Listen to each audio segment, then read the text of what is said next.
So good morning guys. तो चलिए start करते हैं 23 जून के इंपॉर्टेंट करंट अफेयर्स को। देखिए हमारा पहला प्रश्न क्या है। अभी गिफ्ट सिटी में न्यू डेवलपमेंट बैंक के भारत क्षेत्रीय कार्यालय के महानिदेशक के रूप में किसे नियुक्त किया गया? तो आंसर होगा डीजे पांडियन को।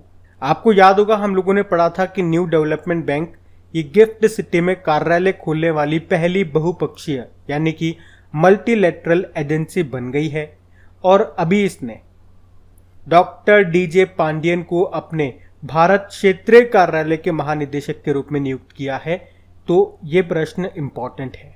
न्यू डेवलपमेंट बैंक जिसे ब्रिक्स डेवलपमेंट बैंक के रूप में भी जाना जाता था, न्यू डेवलपमेंट बैंक जिसे ब्रिक्स डेवलपमेंट बैंक के रूप में भी जाना जाता है। अच्छा, यहां से एक प्रश्न आपको और याद आएगा। पिछले साल की बात है, इसमें 4 नए देश शामिल हुए थे। कौन कौन से? यूनाइटेड अरब अमीरात, बांग्लादेश, उरुग्वे और सबसे लास्ट में हुआ था इजिप्ट। तो यहां से प्रश्न ऐसे भी बन सकता है कि सबसे नवीनतम सदस्य देश इसका कौन सा बन गया? तो आंसर होगा इजिप्ट। और कौन से नंबर का? 9th नंबर का। अच्छा, 9th नंबर से एक प्रश्न आपके माइंड में और आएगा। अभी शंघाई कोऑपरेशन ऑर्गेनाइजेशन का नवा मेंबर कौन सा बना है? चलो ये आप ही के लिए होमवर्क प्रश्न होगा, आप ही बताओ कौन बना। बाकी न्यू डेवलपमेंट बैंक का हेडक्वार्टर मिलेगा शंघाई चाइना में। अच्छा, इसकी स्थापना कब होती है? 15 जुलाई 2014 को। और वर्तमान में अध्यक्ष कौन है? मार्कोस ट्रायोजो। अच्छा, गिफ्ट सिटी से एक प्रश्न मैं आपसे और पूछूंगा। बताओ अभी किस देश का है MUFG बैंक जो अभी गिफ्ट सिटी में अपनी ब्रांच खोलेगा? ये उत्तर भी आप ही को देना है।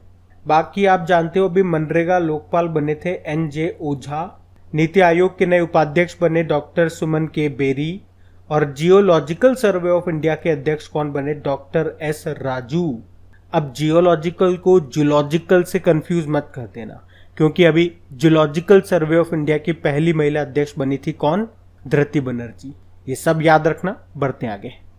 फिर बताइए, अभी जून 2022 में federation of international cricketers association की पहली महिला अध्यक्ष कौन बन गई? तो आंसर होगा लीसा स्टालेकर। तो ऑस्ट्रेलियाई क्रिकेटर हैं लीसा स्टालेकर और अभी federation of international cricketers association की पहली महिला अध्यक्ष बन गई है ये। तो इनका नाम ध्यान रखना होगा आपको। अच्छा, अगर मैं आपसे पूछूं कि अमेरिकी सुप्रीम कोर्ट में जज बनने वाली पहली अश्वेत महिला कौन बनी? तो आंसर क्या होगा? केंतांजी ब्राउन जैक्सन। और अमेरिकी सिक्के पर दिखाई देने वाली पहली अश्वेत महिला कौन बनी? तो माया एंजेलो। अभी यूनिसेफ की नई हेड कौन बनी थी? कैथरीन ओलिवियर बनी थी। तो ये नाम भी सारे इंपॉर्टेंट है जो बता रहा हूं, ध्यान रखते जाना। बढ़ते आगे। चलिए फिर बताइए, अभी हाल ही में यूनाइटेड नेशन में भारत की अगली स्थायी प्रतिनिधि किसे नियुक्त किया गया? तो आंसर होगा रुचिरा कंबोज को।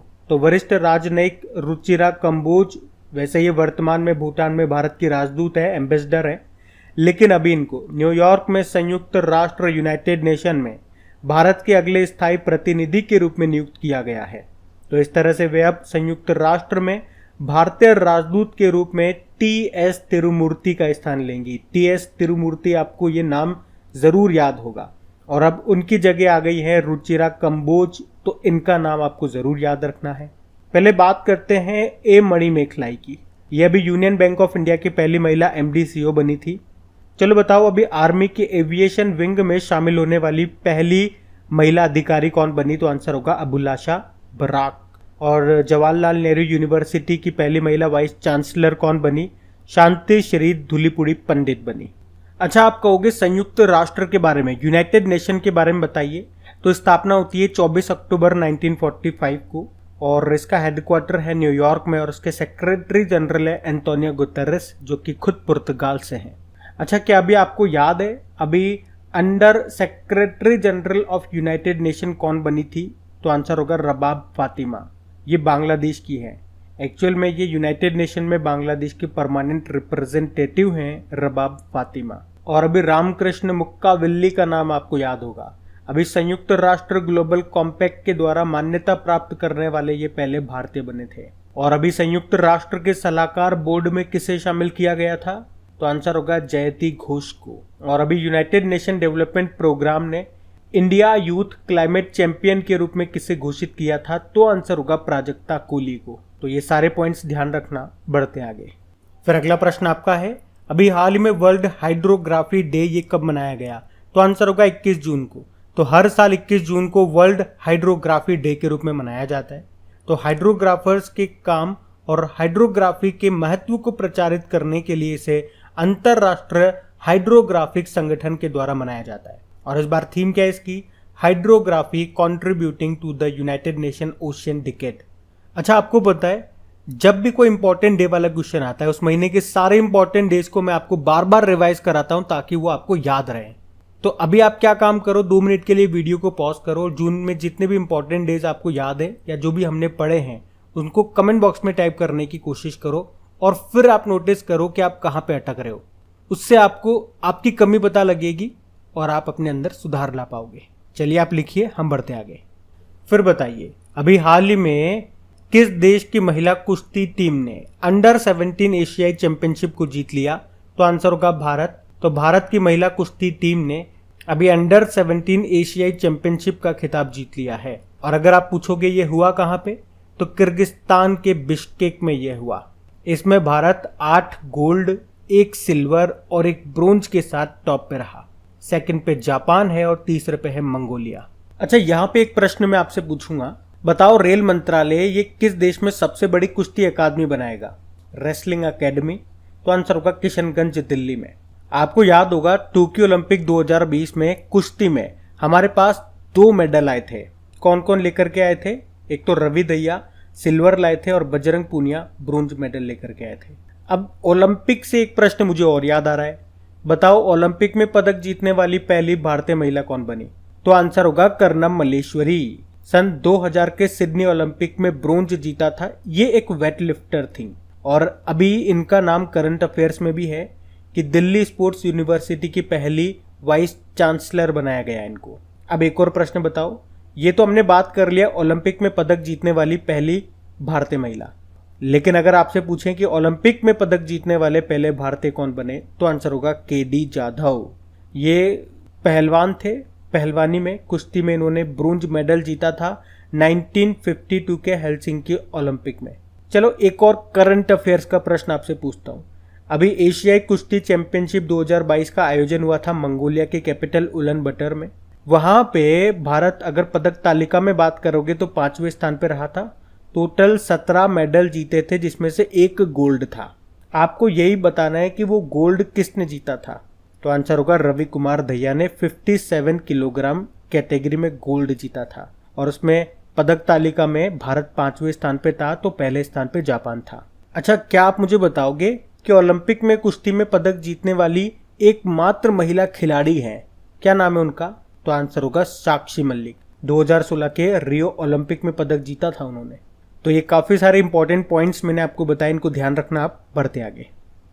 चलिए बताइए, अभी हाल ही में अष्टांग योग नाम की बुक को किसने लिखा? तो आंसर होगा डॉक्टर सोनू फोगाट ने। तो अभी हरियाणा के मुख्यमंत्री हैं मनोहर लाल खट्टर। अभी उन्होंने 8वें अंतर्राष्ट्रीय योग दिवस के मौके पर डॉक्टर सोनू फोगाट की नई बुक जिसका नाम है अष्टांग योग, इसको लॉन्च किया है। तो आपको एक तो बुक का नाम याद रखना है और उसके लेखक का नाम याद रखना है। आपको याद होगा अभी राम बहादुर, इन्होंने एक बुक लिखी थी भारतीय संविधान अनकही कहानी। इसको अभी प्रधानमंत्री नरेंद्र मोदी जी ने लॉन्च किया था। और गौतम अडानी की जीवनी है, यानी कि उनकी बायोग्राफी है जिसका नाम है Gautam Adani the man who changed India. इसको लिखा RN भास्कर ने। और विनीत कार्निक, अभी भारत की पहली स्पोर्ट्स मार्केटिंग बुक है जिसका नाम है business of sports the winning formula for success. इसको इन्होंने लिखा है विनीत कार्निक ने। अच्छा, यहाँ पे योग की बात हुई है तो आपको पता है अभी इंटरनेशनल योगा डे हमने कब मनाया? 21 जून को। उसकी थीम थी मानवता के लिए योग, योगा फॉर ह्यूमैनिटी। आयोजन हुआ था मैसूर कर्नाटक में और ये इसका कौन सा संस्करण था? 8वां संस्करण था। चलो एक प्रश्न का उत्तर आप ही दो, भारत के बाहर पहला योग विश्वविद्यालय ये कहां पर आपको मिलेगा? और अभी हमारे जो शिक्षा मंत्री हैं धर्मेंद्र प्रधान, उन्होंने राष्ट्रीय योग ओलंपियाड 2022 का उद्घाटन भी किया। और अभी योग के विकास और संवर्धन में उत्कृष्ट योगदान के लिए 2 व्यक्तियों और 2 संगठनों को प्रधानमंत्री पुरस्कार देने की घोषणा की गई। अब वो 2 व्यक्ति और 2 संगठन कौन कौन से हैं? एक हैं लेह लद्दाख के श्री भिक्खु संघ सेना और दूसरे हैं ब्राजील के मार्कस रोजो। और 2 संगठन कौन से हैं? द डिवाइन लाइफ सोसाइटी जो कि है उत्तराखंड का, और ब्रिटिश व्हील ऑफ योग ये है यूके का। तो ये आप ध्यान रख लो। बढ़ते आगे।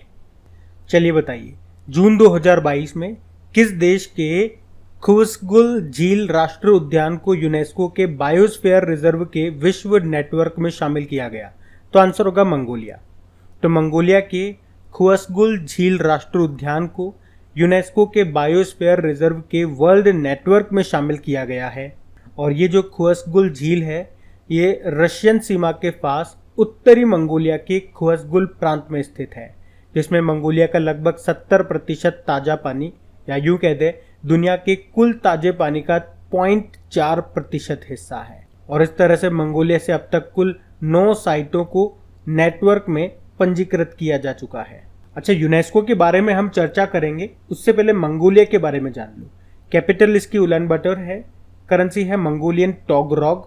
और भारत और मंगोलिया के बीच में कौन सी एक्सरसाइज होती है? तो नोमैडिक एलिफेंट। गोबी का मरुस्थल ये आपको चाइना और मंगोलिया की सीमा पे मिलेगा।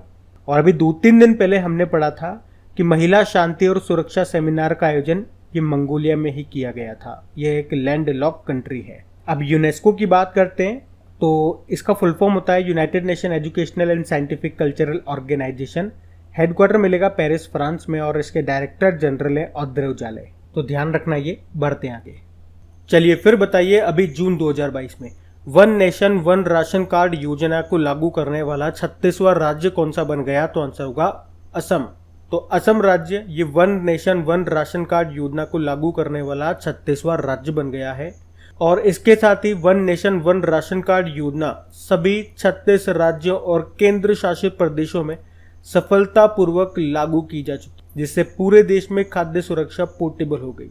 अच्छा, one nation one ration card योजना की बात करें तो सबसे पहले इसे 4 राज्यों में शुरू किया गया था। कौन कौन से?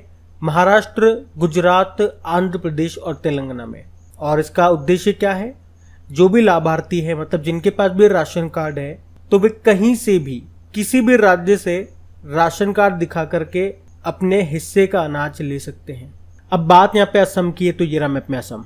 देखो, असम की कैपिटल क्या है? दिसपुर है और गवर्नर है जगदीश मुखी। अच्छा, वैसे अभी गुवाहाटी हाईकोर्ट के नए चीफ जस्टिस कौन होंगे? तो आंसर होगा रश्मिन एम छाया। और असम सरकार ने ही अरुंधति स्वर्ण योजना शुरू की थी, शिशु सुरक्षा एप्लीकेशन को लॉन्च किया था। तो ये बातें ध्यान रखना। बढ़ते आगे। चलिए बताइए, भारत और नेपाल के लिए पहली भारत गौरव पर्यटक ट्रेन को कहां से रवाना किया गया? तो आंसर होगा सफदरगंज रेलवे स्टेशन। तो भारत और नेपाल में रामायण सर्किट से जुड़े स्थानों को जोड़ने वाली पहली भारत गौरव पर्यटक ट्रेन को अभी 21 जून 2022 को नई दिल्ली के सफदरगंज रेलवे स्टेशन से रवाना किया गया। और हमारे जो रेल मंत्री हैं अश्विनी वैष्णव और संस्कृति मंत्री हैं जी किशन रेड्डी, उन्होंने इस ट्रेन को अभी रवाना किया। और ये प्रश्न इसलिए भी इम्पोर्टेंट हो जाता है क्योंकि भारत नेपाल अंतर्राष्ट्रीय सीमा को पार करने वाली ये पहली पर्यटक ट्रेन बन गई है, जिसका नाम है भारत गौरव। तो कहाँ से शुरू हुई ये ट्रेन? दिल्ली के सफदरगंज रेलवे स्टेशन। और सबसे पहले ये कहाँ पे पहुंचेगी? तो नेपाल के जनकपुर रेलवे स्टेशन पर पहुंचेगी। और वैसे हमारे रेलवे मंत्री कौन है? अश्विनी वैष्णव है। पहले रेल मंत्री कौन थे? जॉन मथाई थे। और अभी रेलवे बोर्ड के नए चेयरमैन और सीईओ कौन बन गए? विनय कुमार त्रिपाठी बन गए। जबकि विनय कुमार सक्सेना ये आपके दिल्ली के नए लेफ्टिनेंट गवर्नर उपराज्यपाल बने हैं।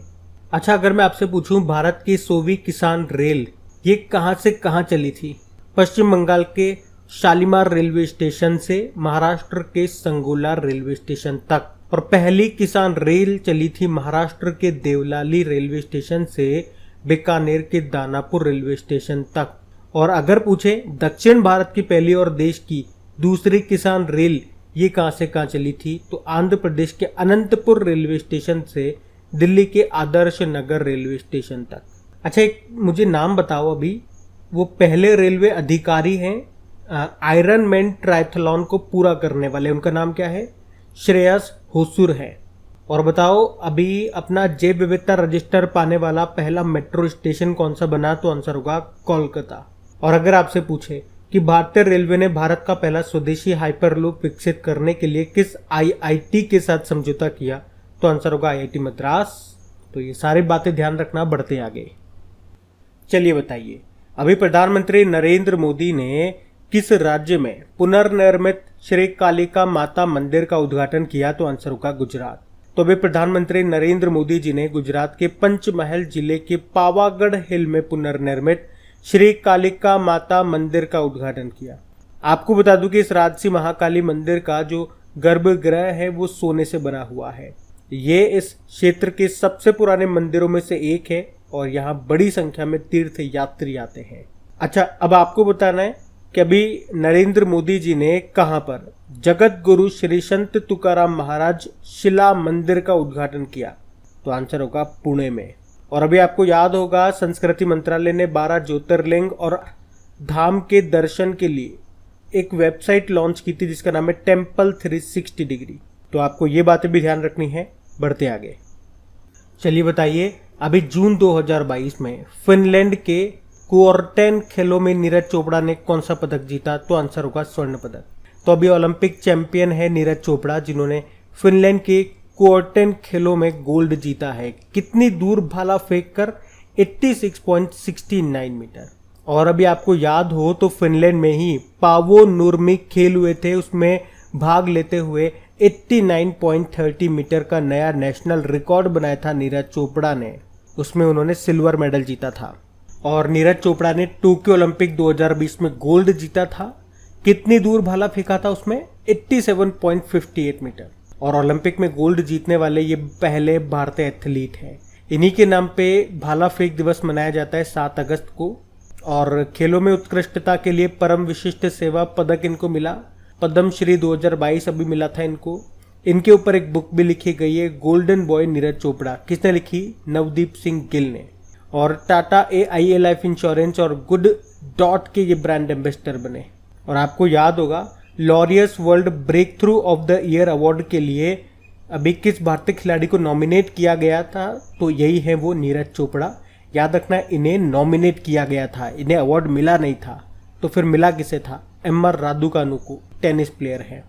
और पहले जो केरल ओलंपिक खेल हुए तिरुवनंतपुरम में, उसका शुभंकर मैस्कोट क्या था? नीरज नाम का खरगोश था। तो ये भी बातें ध्यान रखना, बढ़ते आगे। चलिए बताइए, विश्व संगीत दिवस कब मनाया गया? तो आंसर होगा 21 जून को। तो हर साल 21 जून को वर्ल्ड म्यूजिक डे के रूप में मनाया जाता है। इस दिन को पहली बार 1982 में फ्रांस में फेटे दे ला म्यूजिक के रूप में मनाया गया था। तो 21 जून आप तो याद रखो वर्ल्ड म्यूजिक डे मनाते हैं। इस बार इसकी थीम है म्यूजिक ऑन द इंटरसेक्शन। तो बात करेंगे कल के वीडियो में पूछे गए प्रश्न के उत्तर की। तो कल के वीडियो में आपसे पूछा था अभी मोदी जी ने भारतीय संविधान अनकही कहानी नाम की बुक को लॉन्च किया। इसके लेखक कौन है? तो आंसर होगा राम बहादुर। आप सभी ने प्रश्न का बिल्कुल सही उत्तर दिया है। और गाइज प्लीज अगर सेशन अच्छा लगे तो इसे लाइक करके अपने दोस्तों के साथ में शेयर जरूर कर देना अगर सेशन से आपको मदद मिलती है तो।